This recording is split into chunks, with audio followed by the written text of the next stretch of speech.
Wa ka'ayyin min qaryatin atat an amri rabbiha wa rusulih fahasabnaha hisaban shadida wa 'adzabnaha 'adzaban nukra fadzaqat wabala amriha wa kana 'aqibatu amriha khusra a'addallahu lahum 'adzaban shadida fattaqullaha ya ulil albabil ladzina amanu qad anzalallahu ilaikum dzikra. Wa ka'ayyin min qaryatin atat amri rabbiha wa rusulihi, dan apabila suatu kampung, apabila suatu negeri maksiat daripada perintah Tuhan dan Rasul, maka akan kami perhitungkan mereka itu, ujar Tuhan, perhitungan yang sangat, dan kami azab mereka akan azab yang sangat tidak disenangi di dalam dunia, menurut tafsir Al-Qurtubi.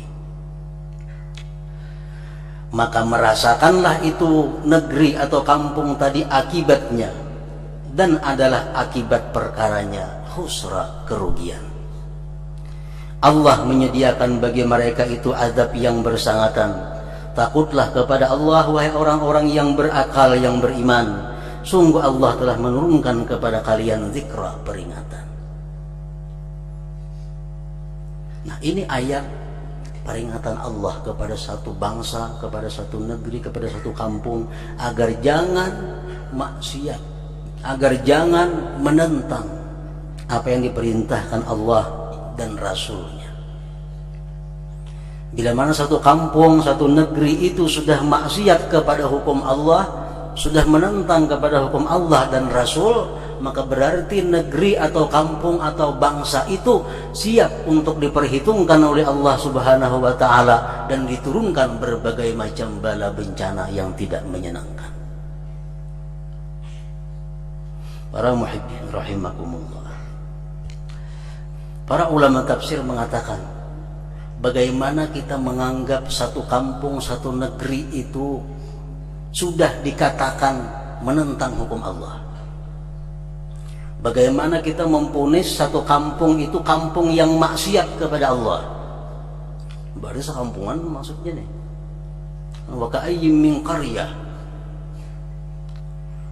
Bagaimana kita menyatakan bahwa negeri itu negeri yang maksiat kepada Allah? Nah, kita bisa mengatakan bahwa satu negeri, satu bangsa itu maksiat kepada Allah bila mana dalam negeri itu sudah terhimpun 5 perkara. 5 perkara ini ada dalam negeri itu. Maka siap-siaplah untuk menerima perhitungan dan azab yang sangat tidak menyenangkan. Yang pertama, apabila di negeri itu, di kampung itu, iza abtal ulama bighairi ilmin, apabila di negeri itu para ulama berfatwa dengan tidak berdasarkan ilmu. Ulama-ulama, baik yang ada di majelis ulama atau yang di pinggiran, mereka memberikan fatwa kepada masyarakat bukan berdasarkan ilmu, bukan berdasarkan hukum Allah, tapi berdasarkan perkiraan-perkiraan, kira-kira tangguhan-tangguhan. Jangan tuan guru, apa hukumnya ini? Waktu kira-kira haram, nah kira-kira haram. Nah, tuan guru seperti ini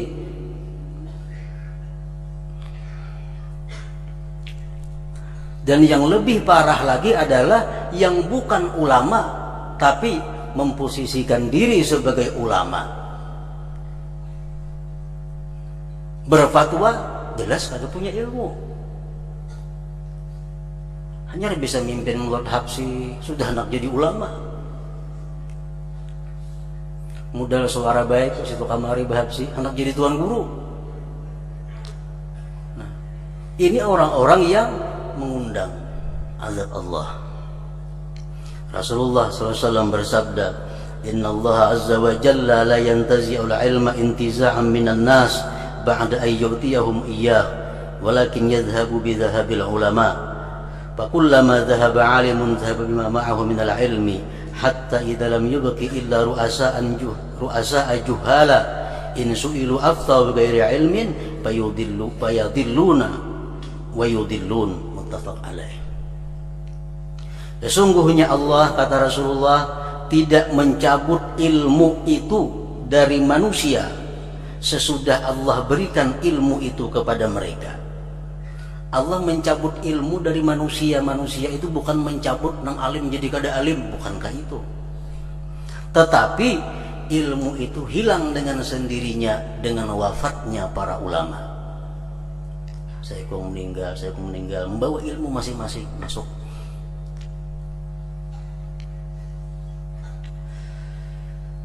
Manakala pergi atau wafat seorang alim, maka wafat jualah ilmu yang ada dalam dirinya. Umpat juga. Sehingga bila mana Allah tidak menyisakan kecuali pemimpin-pemimpin yang jahil, yang bila mereka ditanya mereka akan berfatwa dengan tidak berdasarkan ilmu, karena memang kada mengaji orangnya.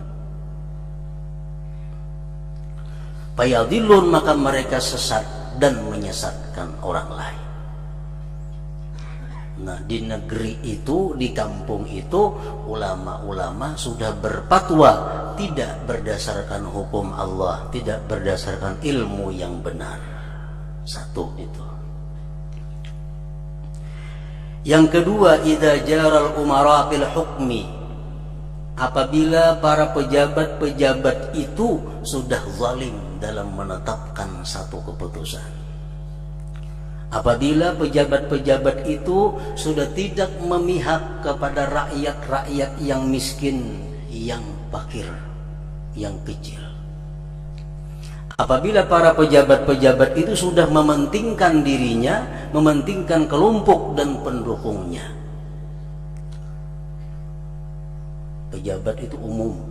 Ada pejabat di legislatif, di DPR itu pejabat juga.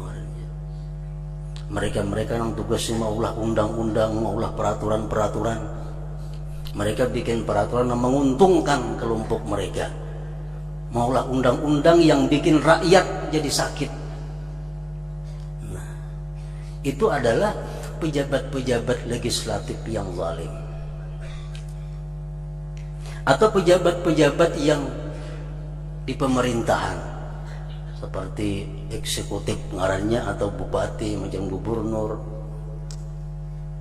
Nah, mereka ini memberikan kekayaan negara atau pekerjaan-pekerjaan kepada orang-orang yang mereka sukai, kepada kelompok-kelompok yang mendukung mereka.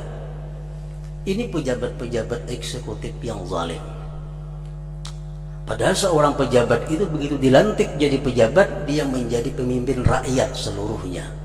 Baik rakyat yang mendukung, baik rakyat yang anti, baik rakyat yang dulunya kadang mendukung, semuaan adalah rakyatnya. Atau pejabat-pejabat yang ada di yudikatif hukum, polisi, jaksa, hakim. Nah, mereka ini menghukumkan bukan dengan hukum yang sebenarnya, tapi dengan hukum-hukum tergantung orang yang memintanya. Nah, bila sudah macam itu, kampung nih, negeri, pejabat-pejabat di DPR sudah urusannya aja dipikirkannya, pejabat di eksekutif sudah urusannya juga, pejabat-pejabat di hukum nih bila banyak duitnya inting hukumannya, mengundang akan murka Allah Subhanahu wa ta'ala. Yang ketiga, idza khanat tujarat, apabila para tujar, para pemegang ekonomi ini sudah berkhianat, para pengusaha sudah culas. Orang yang berdagang culas, orang yang menukar bercampur duit palsu culas, orang yang jadi pemburung culas. Khianat para pengusaha. Minyak baju dicampur banyu, campur itu, campur ini.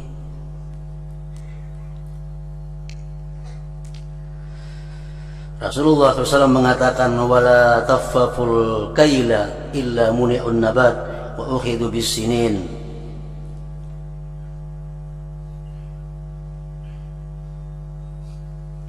Mereka itu tidak mengurangi akan takaran, melainkan mereka akan ditindak Allah dengan krisis ekonomi.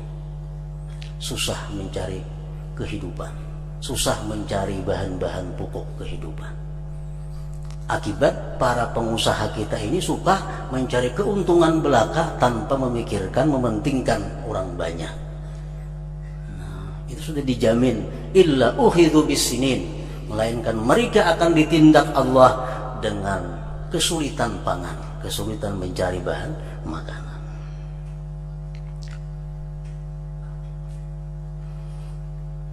Yang keempat, idza fasaz zina war riba, apabila sudah tersebar perzinahan dan riba di kota, di kampung, di dusun, di tempat yang terpencil, sudah biasa orang melakukan riba dan zina. Kada ada sopan, kada ada malu, melakukan riba, melakukan zina. Ibnu Mas'ud mengatakan, idza zahara zina war riba fi qaryatin adzinallah bihalakiha. Bila sudah di kampung itu lumrah perzinahan, lumrah riba, Allah mengizinkan untuk menghancurkan kampung itu. Yang kelima, idza lam yu'mar bil ma'ruf wa lam yunha 'anil munkar, apabila tidak ada lagi orang yang mau beramar ma'ruf nahi munkar. Orang masing-masingnya membeti lanjang gak kada ditagur, nang minum arak kada ditagur, nang kayak apa kada ada lagi nang mau menagurinya, masing-masingnya. Rasulullah SAW bersabda, ya ayyuhan nas, innallaha yaqul la ta'muruna bil ma'ruf wa la tanhauna 'anil munkar aw liyusallitanallahu 'alaikum sirarakum summa yad'u khiyarukum bala yustajabu lakum. Rawahu Tabarani. Ujar Nabi kita, wahai manusia, sesungguhnya Allah telah berfirman, laksanakan amar ma'ruf nahi munkar. Kalau tidak dilaksanakan amar ma'ruf nahi munkar itu di satu negeri, di satu kampung, Allah akan menjadikan pemimpin itu kampung atau negeri orang yang paling jahat di antara kalian.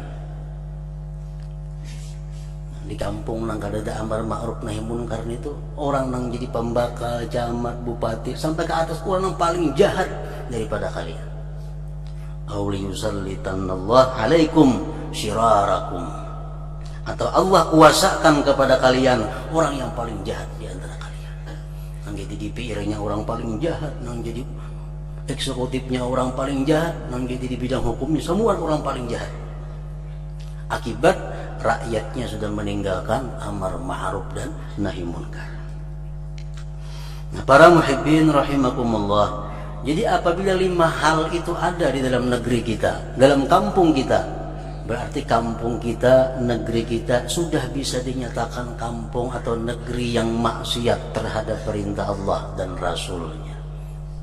Ulama berfatwa kada berdasarkan hukum Allah, pejabat-pejabatnya zalim, ditambah pengusaha-pengusahanya culas, ditambah lagi di mana-mana terjadi zina dan riba, ditambah lagi tidak ada amar ma'ruf nahi munkar.